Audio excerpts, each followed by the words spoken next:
اللہ جل جلالہ عظم شانہ عم نوالہ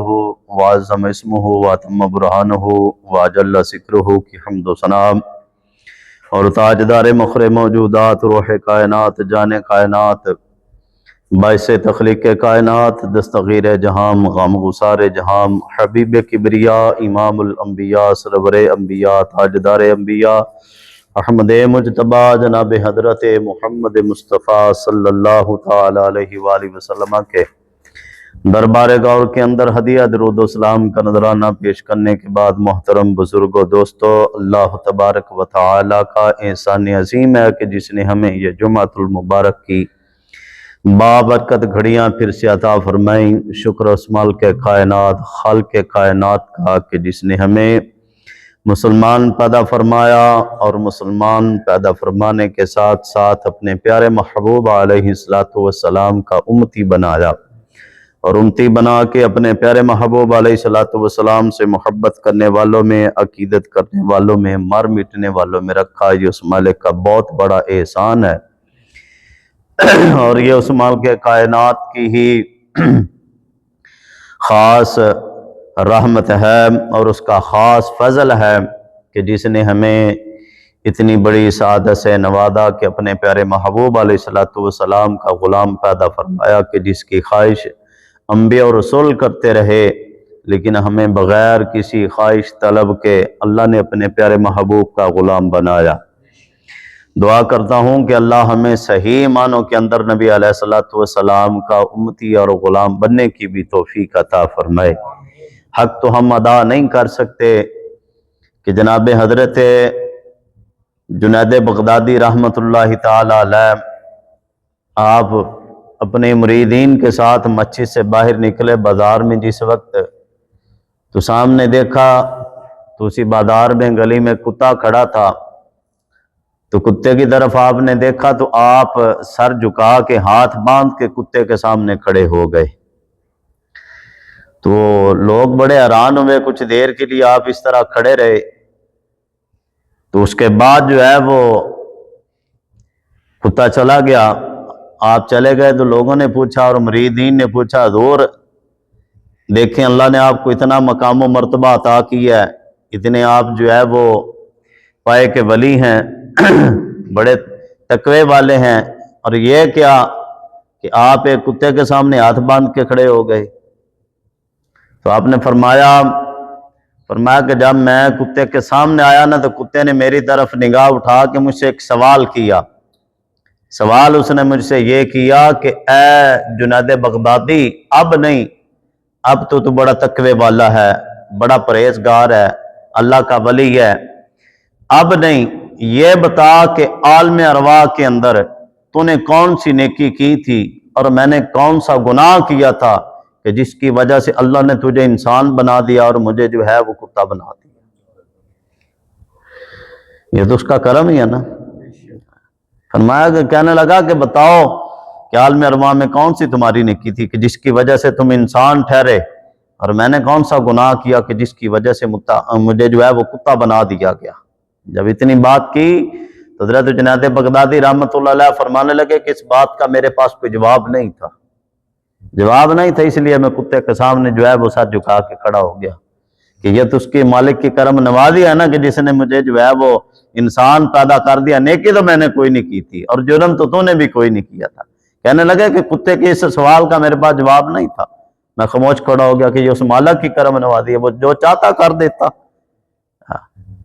یہ تو اس کا کرم ہی ہے نا۔ اور اب اس کے محبوب کا پھر اتنا بڑا کرم کہ اپنے پیارے محبوب علیہ السلام کا امتی ہمیں پیدا فرما دیا۔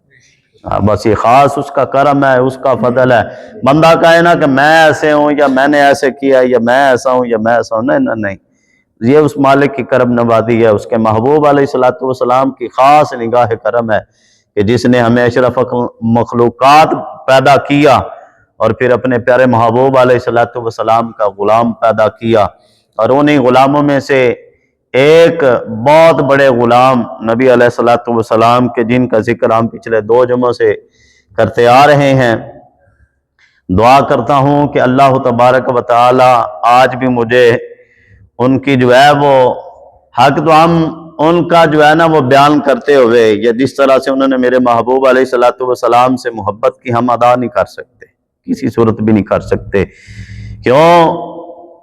کیونکہ میرے محبوب علیہ الصلوۃ والسلام نے فرمایا، ان کی شان ہی یہ ہے کہ جن کے بارے میں میرے آقا نے فرمایا کہ میں نے ہر ایک کے احسان کا بدلہ دے دیا، ہر ایک کے احسان کا بدلہ دیا۔ فرمایا کہ جس نے مجھ پر ذرہ برابر بھی نیکی کی، میرے ساتھ بھلائی کی، فرمایا میں نے دنیا میں رہ کے ہر ایک کے احسان کا بدلہ دے دیا جس نے جو بھی میرے ساتھ کیا۔ لیکن فرمایا کہ ابو بکر صدیق وہ ذات ہے کہ جس کا جو ہے نا وہ احسان کا بدلہ ابو بکر صدیق کا رب بھی اس کو عطا کرے گا۔ سبحان اللہ۔ یہ ہے شان حضرت ابو بکر صدیق کی۔ اللہ اکبر۔ اور عاجزی کتنی تھی کہ ایک مرتبہ ایک شخص جو ہے نا وہ آیا باہر سے ملنے کے لیے حضرت ابو بکر صدیق کو، جب ملنے کے لیے آیا تو اس نے آ کے جو ہے نا وہ پوچھا کہ ہمارا خلیفہ کون ہے؟ تو لوگوں نے بتایا کہ وہاں چلے جاؤ، وہاں تمہیں مل جائیں گے۔ جب وہ حضرت ابو بکر صدیق رضی اللہ تعالیٰ عنہ کے پاس آیا نا اور آگے حضرت ابو بکر صدیق رضی اللہ تعالیٰ عنہ آپ سے کہنے لگا کہ آپ نبی علیہ الصلوۃ والسلام کے خلیفہ ہیں، حضور کے خلیفہ آپ ہیں۔ جب اتنی بات کی تو آپ نے فرمایا نہیں یار، خلیفہ ہونا تو بہت بڑی بات ہے، میں خلیفہ نہیں میں خالفہ ہوں۔ فرمایا میں خلیفہ نہیں، حضور کا خلیفہ ہونا تو بہت بڑی ہے۔ آج ہی دیکھیں، فرمانے لگے کہ میں خالفہ ہوں، خلیفہ نہیں ہوں۔ فرمایا بھی خلیفہ تو وہ ہوتا ہے جو نائب ہوتا ہے، جو قائم مقام ہوتا ہے۔ تو فرمایا کہ میں تو حضور کا نائب اور قائم مقام نہیں نہ ہو سکتا۔ فرمایا میں تو خالفہ ہوں، میں تو حضور کے ادنا غلاموں میں سے ایک ادنا سا غلام ہوں۔ اور شان کیا حضرت ابو بکر صدیق کی؟ یہ جو میرے محبوب علیہ الصلوۃ والسلام نے فرمایا نا حضرت ابو بکر صدیق کے بارے میں کہ حضرت ابو بکر صدیق کے جو ہے احسانات ہیں اسلام کے لیے، ٹھیک ہے، جو کام جو خدمات ہیں حضرت ابو بکر صدیق کی، تو اس کا مطلب یہ ہے، حدیث کے اندر یہ آتا ہے کہ جو اللہ حضرت ابو بکر صدیق ان کے جو ہے نا وہ احسانات کا، اسلام کے اوپر جو احسانات کی ہے، بھلائیاں کی، اور سب کچھ نبی علیہ الصلوۃ والسلام کے لیے اپنا قربان کیا، تن من دھن ہر چیز حضور کی جو ہے نا وہ بارگاہ میں لا کے پیش کر دی۔ اس کا معنی اور مطلب کیا ہے؟ اس کا معنی اور مطلب یہ ہے کہ جو رب عطا کرے گا قیامت والے دن، حدیث پاک میں آتا ہے کہ قیامت والے دن اللہ تبارک و تعالی جس وقت جنتیوں کو سب کو انعامات دے دے گا نا، جنت عطا کر دے گا، تو ان کے لیے سب سے بڑی جو خوشخبری ہوگی اور سب سے بڑی جو سعادت ہوگی نا وہ یہ ہوگی کہ رب سب کو جنت عطا کرنے کے بعد اپنا سارے مخلوق کو اپنا دیدار کروائے گا۔ سبحان اللہ۔ ساری مخلوق کو رب اکٹھا کرے گا، یہ انعام ہے اللہ کی طرف سے، اتنی بڑی سعادت۔ اور سب سے بڑی جو خوشخبری اور خوش بختی ہوگی وہ یہی ہے کہ اللہ ساری مخلوق کو جمع کر کے جو ہے وہ اپنا دیدار کروائے گا۔ لیکن حضرت ابو بکر صدیق رضی اللہ تعالیٰ عنہ، جو میرے محبوب نے یہ فرمایا نا کہ ابو بکر صدیق رضی اللہ تعالیٰ عنہ کی شان یہ ہے کہ بے احسانوں کا بدلہ نہیں، رب احسان کا بدلہ دے گا حضرت ابو بکر صدیق کو۔ اس کا معنی اور مطلب یہ ہے کہ اللہ تمام مخلوق کو جمع کر کے اپنا دیدار کروائے گا، سب کو اکٹھا کر کے۔ لیکن حضرت ابو بکر صدیق کی شان یہ ہے کہ رب اکیلے میں حضرت ابو بکر صدیق کو اپنا دیدار کروائے گا۔ سبحان اللہ۔ یہ حضرت ابو بکر صدیق رضی اللہ تعالیٰ عنہ کی شان ہے، کہ ساری مخلوق کو رب جو ہے وہ دیدار جمع کر کے کروائے۔ لیکن حضرت ابو بکر صدیق کی شان یہ ہے کہ رب جو ہے یہ احسانوں کا بدلہ کہ رب ادھر پورے مخلوق کو اور ادھر اکیلے ابو بکر صدیق کو تو رب اپنا دیدار کروائے گا۔ اللہ اکبر۔ ظاہری بات ہے جی، پھر سارا کچھ تو حضور کے لیے جو ہے وہ اپنا قربان کر دیا۔ تو پھر میرے محبوب نے آج جو حضرت ابو بکر صدیق رضی اللہ تعالیٰ عنہ آپ کے بارے میں جو بات کرتا ہے نا وہ بھی سن لے کہ جو کتا جو ہے نا وہ چاند اور جو ہے وہ سورج کی روشنی میں کھڑے ہو کے روشنی بھی اس میں کھڑا ہو اور جناب جو ہے وہ چاند کو اور سورج کو بھونک رہا ہو، تو میں نے کہا کہ یہ بتا کہ حضرت ابو بکر صدیق کے احسان تو آج بھی اسلام کے اوپر ہے، تو روشنی بھی ان کے لے کے چلے، تو اب جو ہے وہ کسی کتے کے بھونکنے سے جو ہے وہ سورج کی اور چاند کی روشنی کم تو نہیں ہو جاتی؟ اور اسے کو یہ بھی نہیں پتا ہوتا کہ میں جو ہے نا وہ اسی کی روشنی کے اندر کھڑا ہوں۔ یہ حضرت ابوبکر صدیق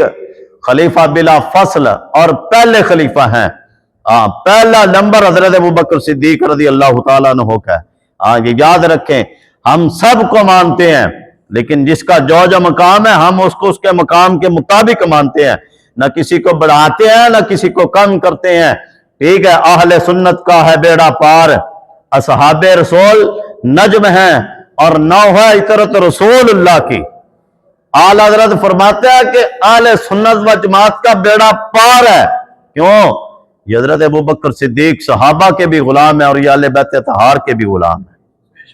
ہم ہر ایک کی شان کے مطابق ہر ایک کو مانتے ہیں۔ ٹھیک ہے، سب کی شان وراء الورا۔ ہمارا کام کیا ہے کہ بیٹھ کے ان کے مشاجرات کے بارے میں بات کریں کہ یہ ہے یا وہ ہے یا فلان، نہ ہمارا کام صرف اتنا ہے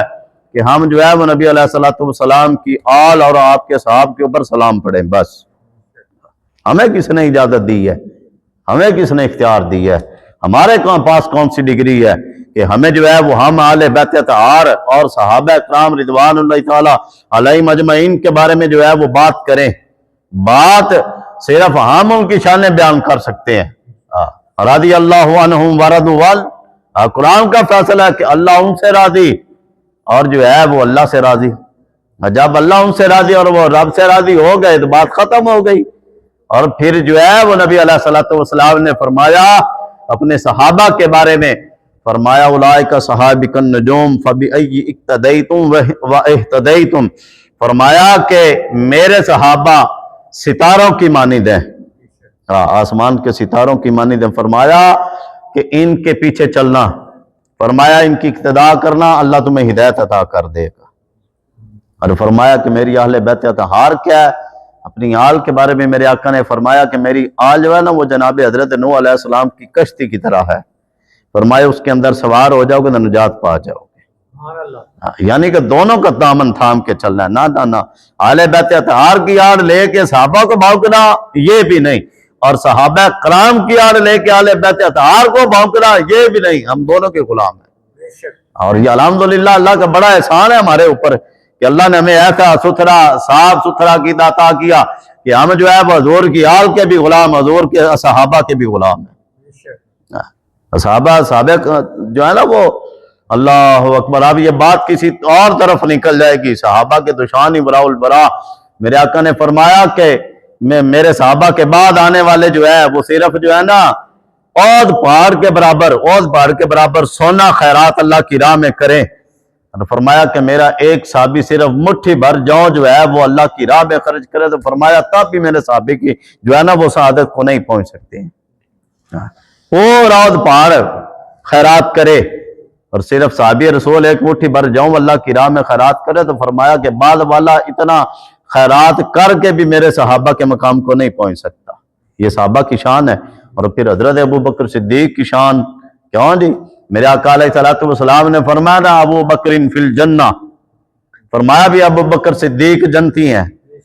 10 کو جنتی قرار دیا میرے محبوب علیہ الصلوۃ والسلام نے، جو عشرہ مبشرہ ہیں، پھر عشرہ مبشرہ، پھر سارے صحابہ میں سے جو ہے وہ اپنا مہاجرین، پھر جو ہے وہ انصار، پھر انصار کے بعد جو ہے وہ عشرہ مبشرہ، اور عشرہ مبشرہ میں پھر جا کے چارے یار، اور چارے یاروں میں پھر سب سے بڑھ کر حضرت ابوبکر صدیق ہے۔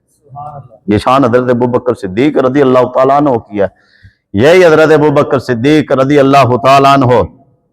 اللہ اکبر۔ حضور کی عزت کی بات آئی نا، وہ پچھلے جمعے میں نے بیان کرنا تھا، بات کہیں اور نکل گئی،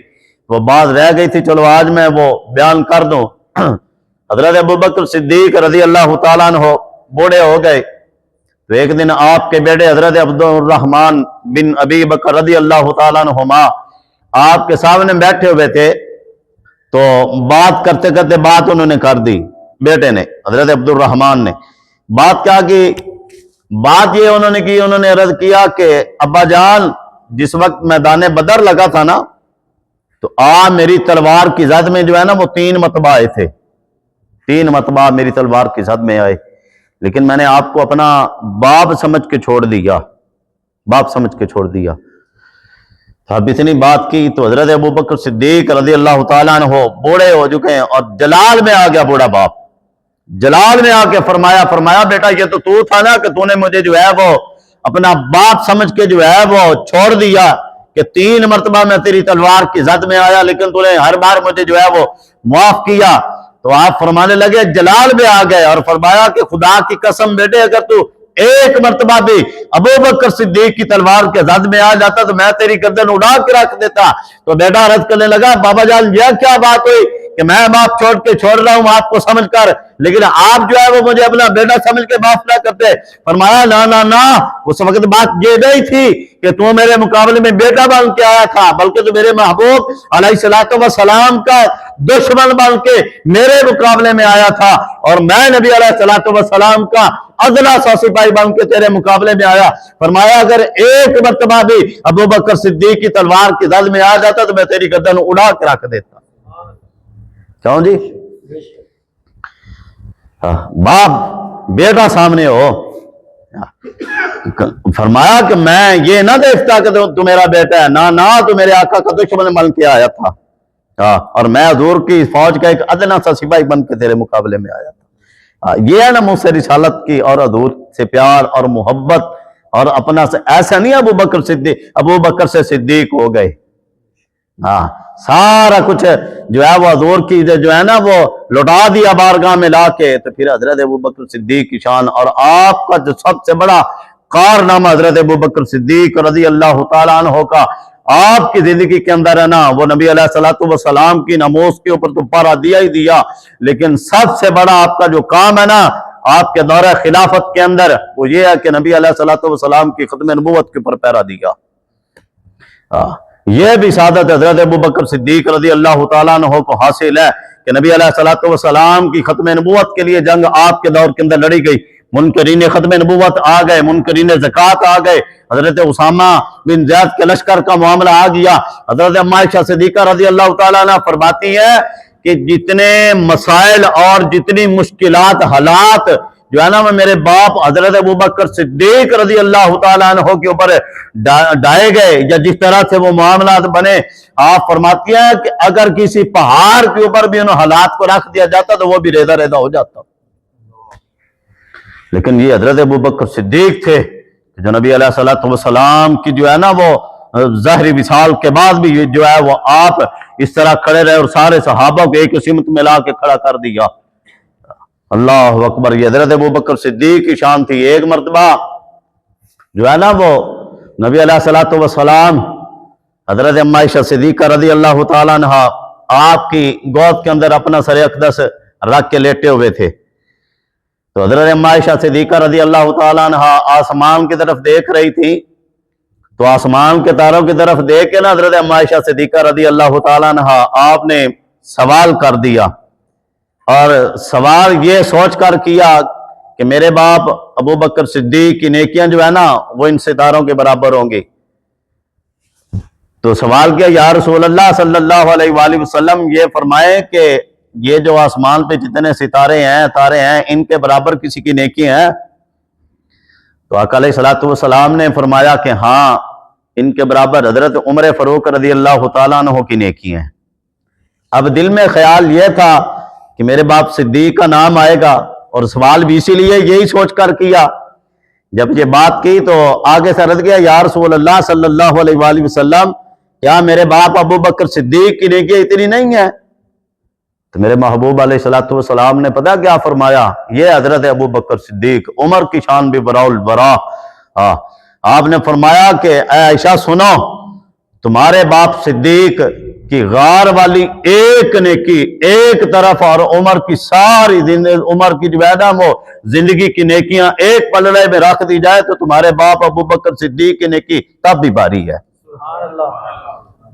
کیوں جی؟ اللہ اکبر، اتنے تو کوئی گل بھی نہیں سنتا حضور دے بارے، کوئی دین دے بارے کبھی کسی سے کوئی الجھا بھی نہیں، کبھی کسی سے کوئی بات بھی نہیں کی۔ لیکن حضرت ابوبکر صدیق کیا تھے؟ پچھلے جمعے بتا دینا کہ یہاں پہ جوتے بھی کھائے، اور جب غار میں گئے نا تو آپ نے عرض کیا یا رسول اللہ پہلے میں غار میں جاؤں گا، آپ میرے سے بعد میں جائیے گا، آپ میرے سے بعد میں جائیے گا، میں پہلے جا کے ساری صفائی کی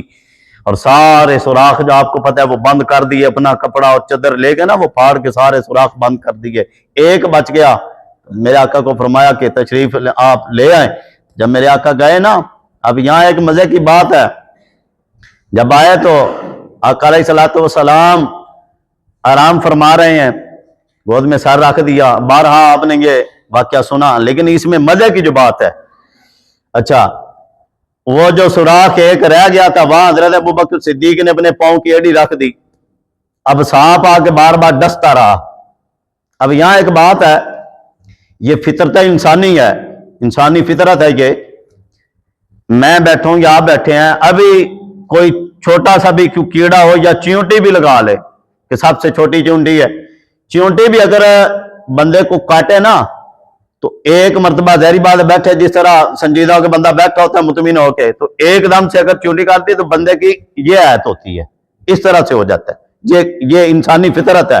کہ جب بھی کوئی ایسی چیز ہو تو یہ حالت ہوتی ہے، چھوٹی سی چیونٹی بھی اگر کاٹتی ہے تو حالت یہ ہو جاتی ہے۔ لیکن میں قربان جاؤں ابوبکر صدیق تیرے اوپر کہ تجھے سانپ بار بار ڈستا رہا، لیکن حضرت ابوبکر صدیق کیوں؟ حضور کا سر اقدس گود کے اندر ہے، اور ڈر یہ ہے کہ اگر میں نے یوں بھی کر دیا تو کہیں میں نبی علیہ السلام کی نیند کے اندر خلل نہ آ جائے۔ سانپ بار بار ڈستا رہا، لیکن حضرت ابوبکر صدیق نے یوں بھی نہیں کیا کہ ڈنگ کھاتے رہے سانپ کے، لیکن یوں نہ کیا کہ میری اس حرکت کی وجہ سے کہیں حضور کی آنکھ نہ کھل جائے۔ سبحان اللہ، کیوں جی؟ چونٹی بھی ڈسے تو بندہ ہل جائے، لیکن حضرت تو ابوبکر صدیق آپ کی کیا شان ہے کہ یوں بھی نہ کیا، سانپ بار بار ڈستا رہا، آخر کار آنسو گرے تو میرے محبوب پھر جو ہے وہ بیدار ہوئے، اور یہی سانپ کا زہر لوٹا تھا، اور آپ کی موت کا سبب بھی یہی بنا تھا، یہی سانپ کا زہر جو ہے وہ لوٹا، وہ زہری بات ہے جسم کے اندر تھا، یہی آپ کی موت کا جو ہے نا وہ سبب بنا تھا، اسی وجہ سے آپ جو ہے وہ اس دنیا سے تشریف لے گئے، لیکن جو ہے وہ اس طرح نہ کیا۔ تو میں نے کہا یار بتاؤ، جو نبی علیہ السلام کی خاطر اپنے جسم کے اوپر ڈنگ کھاتے رہیں، ڈنگ بھی کھائیں، درد بھی برداشت کریں، اور حضور کی نیند کا اتنا خیال کریں، تو میں نے کہا بتاؤ وہ حضور کی ذات کا کتنا خیال کرتے ہوں گے؟ بے شک، یہ حضور کی ٹھیک ہے نا، حضرت علی رضی اللہ تعالیٰ عنہ ہو، آپ کو بھی دیکھ لیں، ہاں ٹھیک ہے، نماز چھوڑ دی، ہاں میں یہ یہاں پہ یہ بات بھی کرتا چلو، میں کہ تسا کہڑیاں نا جڑے نمازاں دے درس دیندے نے نا، ٹھیک ہے ساری بات اپنی جگہ پہ ہے، لیکن یہ یاد رکھے نماز اگر دن میں 5 مرتبہ فرض ہے نا پورے دن کے اندر، تو نبی علیہ السلام کی ذات کا مسئلہ ہر سانس کے اوپر فرض ہے۔ اگر نماز بڑی ہوتی تو پھر حضرت رضی اللہ تعالیٰ نے کبھی بھی نبی علیہ السلام کے جو ہے نا وہ بیدار کر دیتے اور عرض کرتے یا رسول اللہ نماز آ رہی ہے۔ بتائیں اب نماز ایک صرف حافظوا علی الصلوات والصلاۃ الوسطیٰ کہ اپنی نمازوں کی حفاظت کرو، خاص کر نماز وسطیٰ، اور نماز وسطیٰ سے جو ہے محدثین نے بھی لکھا ہے اور مفسرین نے لکھا ہے کہ نماز اثر ہے، تو جناب حضرت علی المرتضیٰ شیر خدا کی نماز ہماری تمہاری نماز نہیں، ایسا تو ساتھ پڑھتے ہی کوئی نہیں، پہلی گل دے ایسا تو ساتھ پڑھتے ہی کوئی نہیں، اگر پڑھی ہے بھی تو سانو کیا مان ہے کہ قبول ہوئی بھی ہے کہ نہیں ہوئی، لیکن وہ حضرت علی کی نماز ہے، کیوں جی؟ ہاں نماز بھی ارے گھرے کی نہیں، مولا علی کی نماز، اور وہ بھی سب سے اعلیٰ خطر کی، اس لیے اعلیٰ حضرت علی نے بڑی خوبصورت بات لکھی تھی، فرمایا تھا کہ ہاں فرماتے ہیں کہ اصل الاصول بندگی اس تاجور کی ہے کہ مولا علی نے واری تیری نیند پر نماز، وہ بھی جو سب سے اعلیٰ خطر کی ہے، بلکہ صدیق تو غار میں ان پہ جان دے چکے، سمجھ آئی؟ سب کچھ جو ہے وہ نبی علیہ السلام کے لیے یہ کائنات بنائی گئی ہے۔ اگر آج میں ابوبکر صدیق کی بات یہاں بیٹھ کے کر رہا ہوں تو وجہ صرف ایک ہی ہے کہ محمد سے وفاتوں نے تو ہم تیرے، کیوں؟ حضرت ابوبکر صدیق نے میرے آقا کے ساتھ جو وفا کی، جس طرح سے اپنا سب کچھ قربان کیا، تو کائنات کے اندر اس کی مثال نہیں ملتی۔ یہ حضرت ابوبکر صدیق رضی اللہ تعالیٰ عنہ پھر جاتے جاتے نبی علیہ السلام کی ختم نبوت کے اوپر پیرا دیا، تو پھر ایسا پیرا دیا کہ منکرین زکوٰۃ کو جو ہے نا وہ کاٹ کے رکھ دیا آپ نے۔ 80,000 کا لشکر لے کے مسلمہ کذاب آ گیا تھا نبی علیہ السلام کی منکرین ختم نبوت کے مقابلے میں، اور آ کے کہنے لگا کہ مجھے مانو، نہیں مانتے تو پھر جو ہے وہ میرے ساتھ جنگ کے لیے تیار ہو جاؤ۔ اور یہ جو ختم نبوت کی جنگ لڑی گئی تھی نا، یہ آپ کی سوچ بھی نہیں ہے، یہ کتنی مشکل سے جنگ لڑی گئی تھی۔ وہ 40,000 کا لشکر جو تھا نا، اب 80,000 کا، پورے قلعے کے اندر اس طرح سے تھے اور آگے سے دروازہ بند تھا، تو جب بھی مسلمان جا کے حملہ کرتے وہ آگے سے تیر مارتے، آگ پھینکتے، ٹھیک ہے، وہ مارتے مسلمان زخمی ہو جاتے۔ پہلے بھی بتا چکا ہوں کہ ایک جنگ کے اندر، صرف اس ایک جنگ کے اندر 1200 صحابہ شہید ہو گئے تھے جو حضور کی ختم نبوت کی لڑی گئی۔ آج جو ہے وہ بچوں کا کھیل سمجھا ہوا ہے لوگوں نے ختم نبوت کے مسئلے کو، اور نہیں جی انسانیت ہے۔ میں نے کہا کون سی انسانیت ہے؟ ختم نبوت کے مقابلے میں کون سی انسانیت ہے؟ خودتے بھی سمجھ آ جائے تو جناب چار دو ٹنگل سمجھ نہ آوے، خودتا بھی کہے حضور تسا آخری نبی ہو، گو بھی کہے کہ یا رسول اللہ آپ اللہ کے آخری رسول ہیں، آپ اللہ کے آخری نبی ہیں، گو بھی مانے گدھا بھی مانے۔ تو میں نے کہا جو دو ٹانگوں والا ہے جو وہ تو گدھے اور گو سے بھی بدتر ہے جو حضور کو آخری نبی۔ اور یہ یاد رکھے جو بلا یہ کوئی ہوتا ہے نا کوئی نرم گوشہ کسی کے مرزائی کی جو حیثیت ہے نا، میں آج بتاتا چلو، یہاں دی ریکارڈ بات کر رہا ہوں، مرزائی کی حیثیت پیر میر علی شاہ صاحب رحمۃ اللہ تعالی علیہ گولڑا شریف، آپ کے در پہ جو ہڈیاں کھانے والا کتا ہے نا، اس کتے کے پیشاب سے بھی بدتر مرزائی کی حیثیت ہے۔ اگر یہ بات سن کے دل ہی دل میں کہے کہ جناب مولانا صاحب نے بات بڑی سخت کر دی، آخرکار وہ انسان ہے، تو یہ بندہ یہ جو بات سوچے اور اس کے کروڑ میں یا اربوں ذہن کے اندر بھی حصے کے اندر یہ بات گزر جائے کہ بات بڑی سخت کی ہے مرزائیوں کے بارے میں مولانا صاحب نے، تو اعلیٰ حضرت نے لکھا کہ وہ بندہ بھی دارہ اسلام سے خارج ہو جاتا ہے، وہ بندہ بھی کافر ہے۔ یہ شرعی مسئلہ ہے، یہ بے شک کی بات نہیں ہے، کچھ جذباتی یا جلالی بات نہیں ہے، یہ شرعی مسئلہ ہے۔ تو جو مرزائی کے بارے میں نرم گوشہ رکھتا ہے وہ بھی اسی کی طرح جو جیسے مرزائی ہے۔ اور ایسی جنگ لڑی، صحابہ کہتے ہیں کہ نہ ہم نے اس سے پہلے کبھی کوئی ایسی جنگ لڑی، نہ اس کے بعد ایسی جنگ لڑی جو حضور کی ختم نبوت کے لیے لڑی۔ حضرت ابو دجانہ رضی اللہ تعالیٰ عنہ، آپ کی یہ ٹانگ ٹوٹ گئی تھی، شہید ہو گئی، تو صحابہ نے کہا مرم پٹی کرائیں یہاں بیٹھ جائیں، تو آپ نے فرمایا نہیں، اب حضور کی ختم نبوت کا مسئلہ ہے، اب حضور کی اسی حالت کے اندر ہی جا کے میں نے ملنا ہے۔ تو حضرت ابو دجانہ ٹوٹی ہوئی ٹانگ کے ساتھ اس قلعے کی دیوار کے اوپر چڑھے، اور 80,000 کے لشکر کے اندر جو ہے نا حضرت ابو دجانہ نے وہاں چھلانگ لگا دی۔ مجھے یہ بتائیں صرف 50 بندے بھی تلواریں یوں کر لیں، یوں تلوار کرتے تو حضرت ابو دجانہ کا جو ہے وہ بچنا کیا تھا۔ لیکن یہ حق کی ہیبت اور جلالت ہوتی ہے کہ حق کیسا ہوتا ہے کہ جب حضرت ابو دجانہ نے چھلانگ لگائی نا اس مجمع کے اندر، تو وہ سارے ڈر کے پیچھے بھاگ گئے کہ یار یہ چیزیں کہ ان کو موت سے بھی نہیں ڈر لگتی۔ یہ ہماری تاریخ ہے، یہ ہماری تاریخ ہے۔ آپ شہید ہو گئے اس جنگ کے اندر جی، آپ شہید ہو گئے۔ اور ایک صحابی رسول کو وہ منجبیک کے اندر جو ہے وہ جو مشین پتھر پھینکنے والی اس وقت ہوتی تھی، اس کے اندر جو ہے وہ ڈال کے آپ کو جو ہے نا وہ قلعے کے اندر پھینکا گیا۔ یہ 2 صحابی صرف گئے جنہوں نے جا کے لڑتے لڑتے 80,000 کے ساتھ قلعے کا دروازہ کھولا، پھر جا کے جو ہے یہ جنگ فتح ہوئی، اور 36,000 منکرین ختم نبوت کو صحابہ نے کاٹ کے رکھ دیا تھا۔ آج مرزائی کو زندہ رہنے کا بھی حق نہیں ہے، اسلام کا لبادہ اٹھ کے سادہ لوگ مسلمانوں کو دھوکہ دیتے ہیں یہ۔ اور یہ کام حضرت ابوبکر صدیق نے کیا، اور آپ نے ایک قانون بنایا ہوا تھا کہ آج کے بعد میں خلیفہ بناؤں تو کوئی بھی بدری صحابی کسی جنگ کے اندر جو ہے وہ شریک نہیں ہوگا۔ لیکن جب حضور کی ختم نبوت کا مسئلہ آیا تو حضرت ابوبکر صدیق نے اپنا بنایا ہوا قانون توڑ دیا، فرمایا کہ آپ بدری ہو یا غیر بدری ہو، نبی علیہ الصلوۃ والسلام کی ختم نبوت کا مسئلہ آ گیا تو آپ حضور کی ختم نبوت کے لیے وہاں پہ پہنچو۔ فرمایا کہ اگر ابو بکر صدیق کو جو ہے وہ درندے بھی یہاں سے کھینچ کے لے جائیں گے، لیکن منکرین جو ہے نا وہ ختم نبوت کوئی ایک بھی زندہ نہیں چھوڑنا چاہیے۔ یہ اس لیے حساس ہوں ختم نبوت کے مسئلے کے بارے میں۔ آج مرزائی جو ہے وہ اور مرزائی نواز نبی علیہ الصلوۃ والسلام کی ختم نبوت کا انکار بھی کرتے ہیں، پھر آگے جو ہے وہ انسانیت کا جو ہے وہ درس دینے لگ جاتے ہیں۔ حضور کی عزت کے مقابلے میں، حضور کی ختم نبوت کے مقابلے کے اندر کسی کو کوئی حیثیت نہیں ہے، سارے جان سڑ جائے، مر جائے، غرق ہو جائیں، لیکن نبی علیہ الصلوۃ والسلام کی شان کے مقابلے میں کسی کو کوئی حیثیت نہیں ہے۔ اس لیے جہاں ہو سکے حضرت ابوبکر صدیق کی یہ شان لے کے چلیں، اور یہ درس لے کے چلیں جو درس حضرت ابوبکر صدیق نے منکرین ختم نبوت کے مقابلے میں ہمیں دیا تھا۔ اللہ تعالی ہمیں عمل کی توفیق عطا فرمائے۔ وما علیہ الا البلاغ المبین، سنتے ادا کر لیں۔